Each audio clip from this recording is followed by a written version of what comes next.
문정부 무지로 저절로 가라앉는 한국. 2019년 3월 22일 일본 석간 후지에 게재된 이래 1년여 SNS를 뜨겁게 달고 온 충격적 기사. 기가 막히게 정확한 기사 내용에 통절하며 여러분의 요청으로 다시 올립니다. 대한민국 현대사 영록의 나이테. 일제 치하에 든 1919년 3.1 운동을 통해 독립을 선언하여 같은 해 중화민국 상하이에서 임시정부를 수립하였다.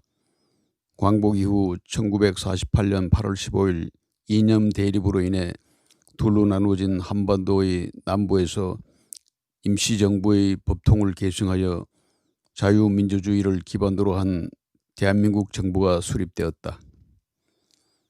정부 수립 초기에 북한의 기습 남침으로 한국 전쟁을 치렀으며 전후 세계 최빈국으로 전락하는 국난을 겪었다.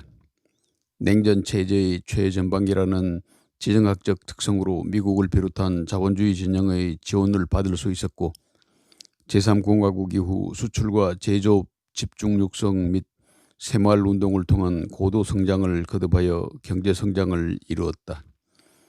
대한민국은 OECD 출범 이후 원조를 받던 수혜국에서 원조를 주는 공여국으로 바뀐 나라이며 G20 회원국이다.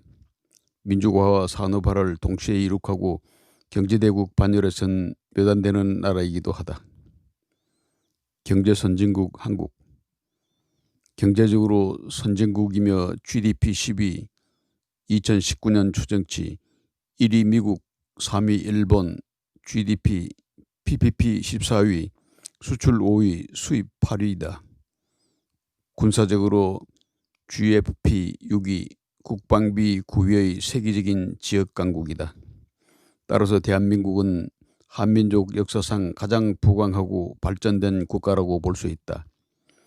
현 대한민국의 위상은 고대 시대에 만주를 호령하던 고구려나 중세시대에 문화적으로 발전을 이루었던 고려의 전성기를 능가한다는 평가가 된다.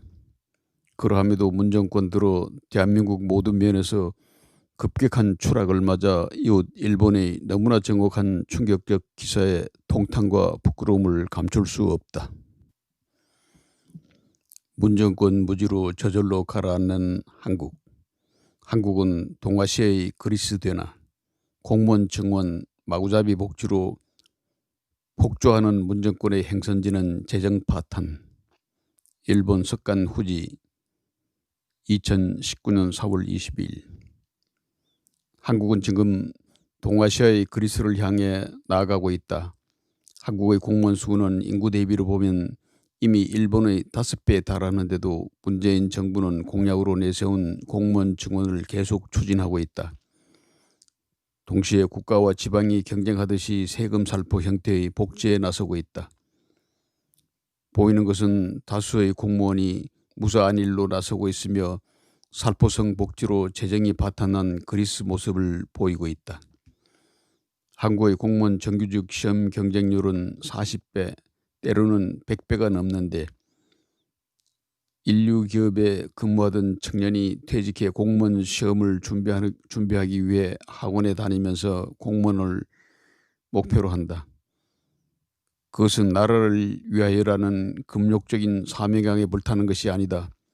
다양한 취업 사이트에 있는 설문조사를 보면 정년이 지켜진다, 수입이 좋다, 후생복지가 충실하다, 연금도 최고다 등 공무원 업계는 장래까지 무사한이라는 직장으로 인식되고 있기 때문이다.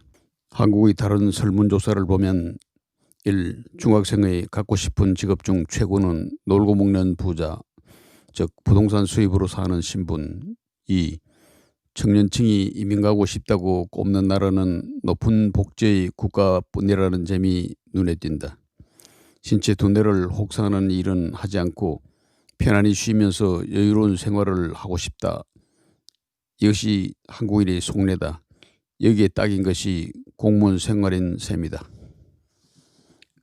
그런 생각을 하는 사람들이 아무리 나쁜 짓이라도 들키지 않는 한 정년과 퇴직 후의 연금이 보장된 공무원이 된다면 국가의 험로를 개척하며 나가는 일을 할 리 없다.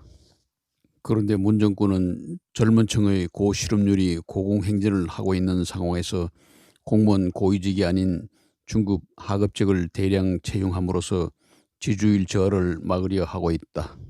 그러나 중급 및 하급직도 채용 인원이 제한되어 있기 때문에 실업률은 개선되지 않아 다음 방법인 준공무원, 아르바이트 채용과 고령자 고용대책 사업의 추진이었다.